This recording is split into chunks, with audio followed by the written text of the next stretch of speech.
ராமநாதபுரம் மாவட்டம் பரமக்குடியில் சுதந்திர போராட்ட வீரர் தியாகி இமானுவேல் சேகரனின் முழு உருவச் சிலையுடன் கூடிய மணிமண்டபத்தை முதலமைச்சர் மு.க.ஸ்டாலின் திறந்து வைத்தார்.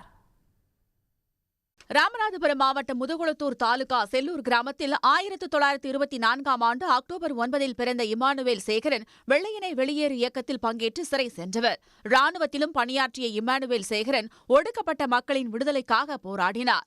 அவரது பங்களிப்பை போற்றும் வகையில் அவரது பிறந்தநாள் நூற்றாண்டையொட்டி அவரது நினைவிடம் அருகே பரமக்குடியில் 3 கோடி ரூபாய் மதிப்பில் மணிமண்டபம் கட்டப்படும் என்று முதலமைச்சர் மு.க.ஸ்டாலின் 2023ஆம் ஆண்டு அறிவித்தார். அதன்படி கட்டி முடிக்கப்பட்ட மணிமண்டபத்தை அவரது முழு உருவ வெண்கல சிலையையும் முதலமைச்சர் திறந்து வைத்தார். சுதந்திர போராட்ட வீரர் தியாகி இமானுவேல் சேகரனார் அவர்கள் ராமநாதபுரம் மாவட்டம் செல்லூர் கிராமத்தில் வேதநாயகம் ஞானசுந்தரி தம்பதியருக்கு மகனாக பிறந்தார்.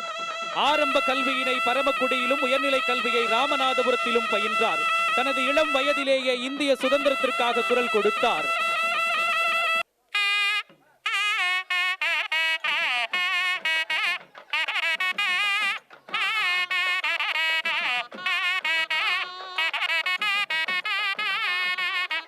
இமானுவேல் சேகரனின் திருவுருவ படத்திற்கு மலர் தூவி மரியாதை செய்த முதலமைச்சர் மணிமண்டபத்தை பார்வையிட்டார்.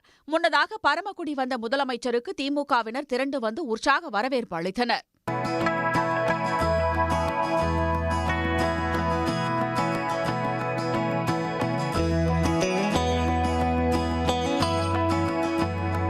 இதனிடையே தியாகி இமானுவேல் சேகரனுக்கு மணிமண்டபம் அமைத்து சிலை திறந்த முதலமைச்சர் மு.க.ஸ்டாலினுக்கு தியாகியின் உறவினர்கள் நெகிழ்ச்சியுடன் நன்றி தெரிவித்தனர்.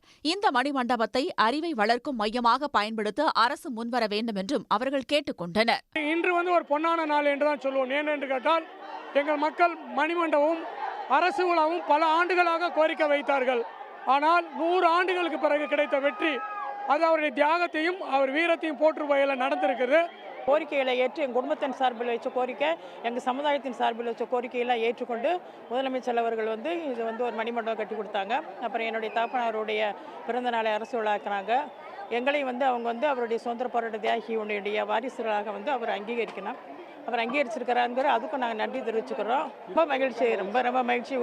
இப்போ தியாகியினுடைய புகழை உலகளாக எடுத்துகிட்டு போகிறதுக்கு இது ஒரு உறுதுணையாக இருக்குது. எங்களுக்கு ரொம்ப நன்றி அவருக்கு. இந்த நிகழ்ச்சியில் அமைச்சர்கள் KN நேரு, KKSSR ராமச்சந்திரன், தங்கம் தென்னரசு, ராஜகண்ணப்பன், பெரிய கருப்பன், சாமிநாதன், கயல்விழி செல்வராஜ், ராமநாதபுரம் MP நவாஸ்கனி, சட்டமன்ற உறுப்பினர்கள், அரசு அதிகாரிகள் கலந்து கொண்டனர். உடனுக்குடன் செய்திகளை தெரிந்து கொள்ள சன் நியூஸ் பெல் ஐகானை கிளிக் பண்ணுங்க.